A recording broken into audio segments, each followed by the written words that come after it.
Because I think as women in this industry, especially, and I'm sure, Kay, that you know this too, we are analyzed and kind of criticized for a lot more than men. You know, the way that we dress, the way that we talk, the things, you know, the actions outside of work. If you post a picture like this, then you can get a lot of pushback for it. And it's really nice to see, like you said, in the last couple of years, women supporting women.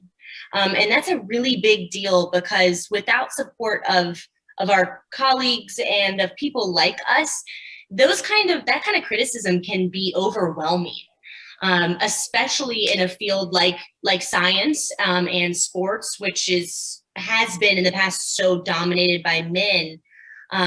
It's hard.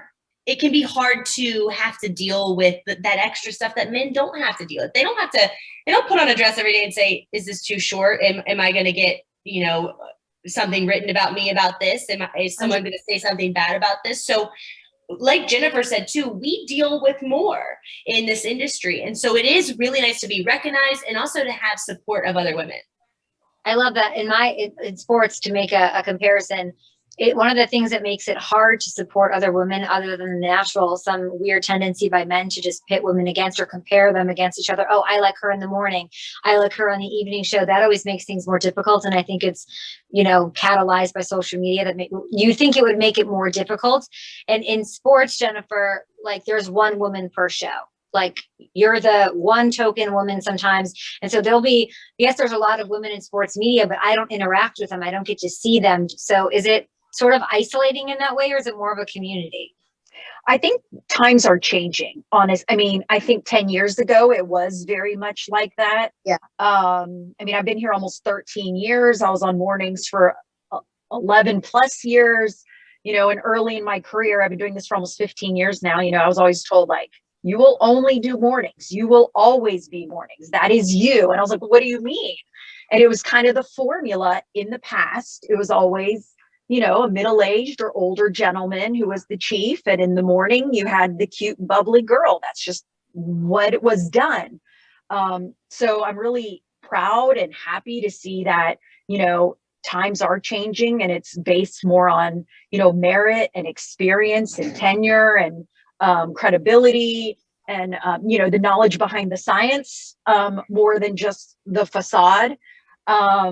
But yeah, I think it was like that. I do think it was. And I think if you probably would have looked 10 years ago, which was not long ago, or 15 years ago, the amount of female chief meteorologists or female meteorologists, period, compared to now in 2021, I bet it's a huge difference. And just like in sports, I think it's similar. It was probably male dominated and tides are turning.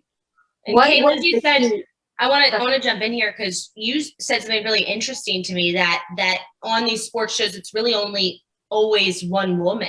Normally, mostly. Yeah. And that can kind of pit you against other women in the field. In the past, I think it's been that way for women in meteorology, but I have to say, like, I love my job so much because I love working with Jen and because we do work so well as a team together. And because I think two women, you look all over, you know, Atlanta, you look all over the country, you really don't have a lot of female chiefs and females in the morning. And so it's something really special that we have at CBS46. And it's also even more special that she's such a great boss and such a great leader. And we do work so well together. You don't usually find women that, like, again, in the past, that support each other and want each other to succeed. And that's what International Women's Day should be about. It should be about celebrating women's success all around. It's so true. I mean, let's not pretend what you guys have accomplished is easy, though. It might be special. But Jennifer, what were some of the hurdles to getting where you got, to getting that chief role, since it's probably something you didn't see much growing up, but you don't really have a path to look at to get? Right. Yeah. I mean, all the people I looked up to who had this job were men. So for me, I started as I just want to do the weather on TV, let's start small. Let's start weekends, and that's how you started doing weekends. Then I moved to mornings at a different station. You kind of go climbing up the ladder. Excuse me. But as a child, I wanted to be like Al Roker, that's who I wanted to be. So I think things are evolving and changing, and it's really comforting. I used to say this. I used to think, and this is what was told, is that as a meteorologist, an older male in his, 50s, 60s, he was in his prime. But as a female, I was in my prime in my 30s. You're speaking my language. And it's just like, it was very depressing because, I turned 40 this year now, and I'm like, oh, I'm past my prime, but it's not like that anymore. I think people do want to see someone who's more knowledgeable or older on TV. It's no longer a negative to have experience and be female, where I think it used to be. It was frowned upon. People wanted to see. How did that happen, in your opinion? How did that, I mean, it wasn't you alone, but how did that happen? I think just society and people's voices. I think it's just, I think just we're evolving, in many fronts. People are evolving and people are realizing things, and things are changing. I'm sure social media helps with that. People are more vocal. Women are more vocal. We kind of used to be quiet, when years and years and years and years ago, when I was told I'll always do mornings, I didn't say anything about it. I was like, okay, like that's what everyone's saying, so it must be true. I think just things are changing, times are changing, and people are more vocal about where they need to be, where they want to be, and how they're going to get there. And I think, like Ella said, it's all about empowering each other. We all want each other to succeed. So, I don't have anyone stabbing me in the back. I actually have the opposite. I have people helping me and wanting me to do better. So that's always really comforting as well. Yeah, I mean, it's always hard to be first. It's always hard to be one of few, especially in those rooms that are male dominated, and there's lots of things stacked against you, but just think about how much easier you're making it for the next woman, woman. Can you talk to us a little bit about your path? Like, how did you get to where you are? Yeah, I grew up in Chicago. I went to school at Missouri. I worked at bars to pay for college, and sports bars, and met a bunch of, my regulars at the bar were sports guys who were like, we work for Sirius XM radio, you should pop on. And I worked radio to midnight to 6 a.m. shifts on a country station in the middle of Missouri. And I would creep at 3 a.m. into the dudes were talking about sports on the ESPN affiliate right next door. And I'd pop on at like 2 a.m. and liked doing it, and I liked challenging, and I never backed down. And I think as far as being in a male dominated industry, heavily so, it's always just served me best. It's never like, I never point out that I'm a woman. I don't focus on that. I've always just sort of, I'm going to outwork you. I don't care if you're a woman or a man. I'm going to work harder than you. I'm going to take the job. I'm going to work the crazy hours nobody wants to work. And I'm going to work Christmas and New Year's Day. And that sort of has served me well, to not focus, to celebrate it, of course, because being, it's a huge challenge. And we're seeing things, especially on the NFL side where I work, change a lot and evolve. It's not enough. It's nowhere near enough, but you have to celebrate progress as it happens. But I've always found it's been really helpful to me to not focus on that, to just focus on things I can control and set a good example, because that's, I think, helped me to get where I am. And now I can sort of help others walk in the door a little bit easier. That is interesting to not focus on being, the woman. And I remember when I started this industry, one of my news directors said to me, you'll be great in a big market, but people they don't like you here. They want their biscuit baking grandpa telling them the weather, and that's not you, and they don't like you, and the ratings are dropping, so I'm taking you off the show. And I remember walking out of that meeting and saying to myself that I'm going to be the best in this industry, not because I'm a woman, but because that's untrue, and that's kind of that's part of what International Women's Day is about, is bringing to light the fact that we do have to deal with more to get to the same level. Those glass ceilings they're actually there. They're there in every industry for women. And you can accomplish whatever you want in whatever field, as long as you work hard. Yeah, I think I meant more. So I've had like publications want to do interviews with me about my show, and it's a 4-person show, 3 men, 1 woman, and I'm like, well, what's the article about? And it's about me being a woman in sports. And sometimes I do turn those things down, just because if we keep talking about how I'm this woman in sports, that's perpetuating the narrative that it's a weird thing that I'm a woman in sports. Mm-hmm. So it gets to a certain point where it's like, no, you two are just awesome, really well, educated meteorologists who help your community. That should be the story, not that you guys are what we should celebrate, when those ceilings get broken. I just sometimes don't it's always going to be the story if we keep letting it be the story. So at some point, I feel like you have to move forward and sort of just be a human, whether or not you think it's the same or as not as equal or double standards. Just, you can only sort of control what you can control. And I think that you can do that by like just working as hard as you can. Yeah. I want to ask you guys, Ella, is there somebody that women that inspire you that you just sort of like look up to even now in your career? Oh yeah. My mom has worked every day since she was 18 years old. Her last job before she just retired, she was chief investigative editor at CNN. So she worked her way up. Wow. She continues to work and teach, and she's just taken on so much. She's had a lot of trauma in her life, and she has just carried our family through all of that and just stayed so positive, and she's just a wonderful person. So I look up to her every single day. What about you, Jennifer?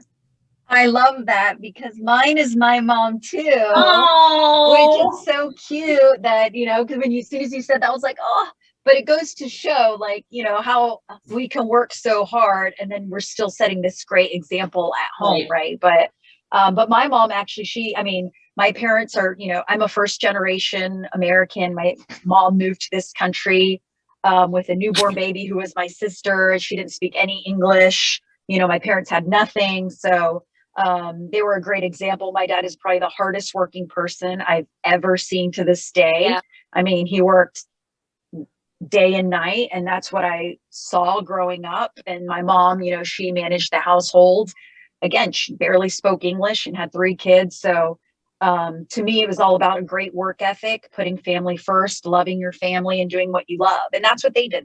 My dad, who worked hard, but he did what he loved. So I always knew going to college, that's why it was so overwhelming. Even when I went to college, because it was like, I wanted to do what I loved, and everyone's like, oh, that's what you really, how competitive that is, or why don't you just be a lawyer? You can try to be a teacher, something that's less competitive.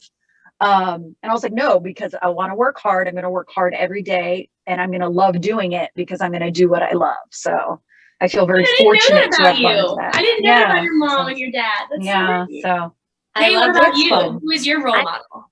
I'll double down on my mom. Sure. I'm also first generation. My parents moved from Poland. They didn't have much education. My dad worked at a screw factory for 43 years, same one the entire time. My mom worked at factories and cleaned houses and was a housekeeper at hotels in Chicago. My mom would just take any job. She worked like full-time jobs round the clock, yet somehow I had a home cooked meal every night of my life, which I didn't appreciate growing up. So that work ethic that you're talking about, Jennifer, I'm very familiar with. It's something that is instilled in you. You got to take care of your own college. You have to figure out your own way. You have to work hard. And that's something that's never left me, that I'm beyond and tremendously grateful for. So yeah, it sounds like we all have a lot in common, even though we have different vibes going on. It's very cool. Yeah, it is really cool. Great. Do you guys have like younger women, girls even saying, like, do they send you stuff, communicate with you, whether it's your family or friends or people in the community saying that they want to do what you do? Yeah, I think we do. We get, it's really cute when we get notes from kids. I love talking at schools. I think that's one of the coolest things about our job is we get to go talk to schools. Well, now with COVID, not so much, but so pre-COVID. Cool. But that's always one of my favorite things to do, because it's like you see it in their, they're just so excited and they're so smart. And I remember when I was that age, I loved the weather. I've always loved the weather. So I always try to instill something in them. And even in my own kids, to my daughter, I'm like, don't you want to do the weather one day? She's like, no. She doesn't want to do it. She's like, no. I'm like, maybe you will one day. But yeah, I love kids and talking to kids. And I mean, that's one thing with COVID I miss the most. I think it's going to talking at schools. And I know, Ella, you love it too. She's so enlightening. Yeah, I have a couple girls between the ages of 9 and 12 that I communicate with very regularly, that either because their parents have reached out to me or they've sent me letters.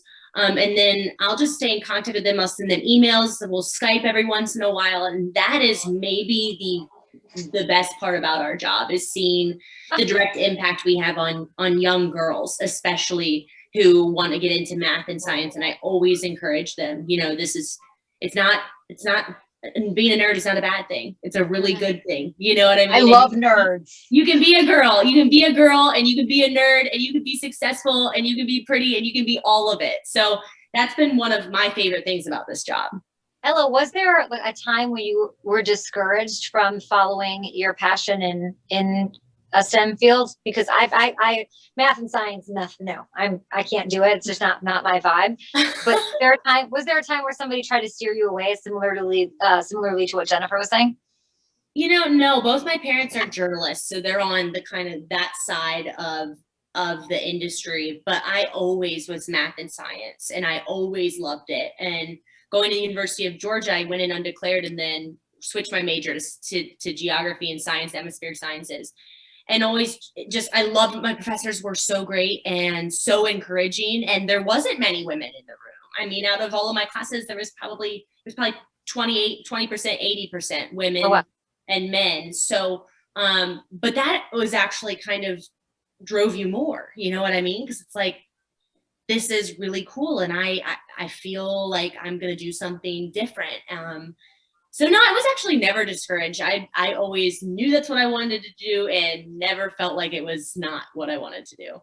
I love that. Let's wrap this up with like our hope, our manifestation for the next 10 years, as far as women in industries that are a little tougher to break into as women. I'll say, I just hope that it becomes more, like less and less of a huge story when there's a woman playing football, or when there's a scientist that comes through with celebrated, but not as big of a story. That's my hope for the next 10 years. What about you guys? I hope International Women's Day becomes a celebration, not just of, oh, well, look what, not just a celebration of look what women can do, but a celebration of who we are. You know what I mean? Because women are capable as just as much as men, probably more than men. So it should be more of a celebration of us as individuals than of our accomplishments. Yeah. And on that note, I hope that we continue to, as women, empower each other and support each other, because, and it's not anything we touched on here, but from time to time, you'll get messages or comments or trolls on social media. And I'm used to it. My skin is so thick, like you can say whatever you want. It's not anything I haven't heard. But when it comes from a woman, it stings a little bit more, because I feel like we all deal with those same issues: weight, hair, make, whatever it is. We all have our insecurities. And I know my insecurities. I know what I look like. So when it's a woman doing it, it just hurts more. So I hope that, this next, generation, and as we grow more and learn more and realize what it does to people, that we don't do that. Like, I hope women just say, like, you're beautiful, or you did great, or I loved your dress. That stuff is welcome. But don't say anything. I hope we don't, or don't say anything. But I hope that we see less and less of trolling and people ripping apart, and, because we all have feelings and it doesn't feel good. Even if you don't know the person saying it, it never feels good. Yeah. And women just need to accept and understand that we are stronger together. And that is correct. There's nothing, I've noticed that in the past 5 years or so tremendously in my career, that is just, you feel stronger when someone else stands up and said something, you will back them up. It means the world. So stronger together. Love it. Yes, I love it. Thanks, Ella. Thank you, Jennifer. It's nice to meet you guys. So nice to talk to you, Kay. And my Thanks, Kay. women Bye. on this International Women's Day. Okay. Bye. Bye.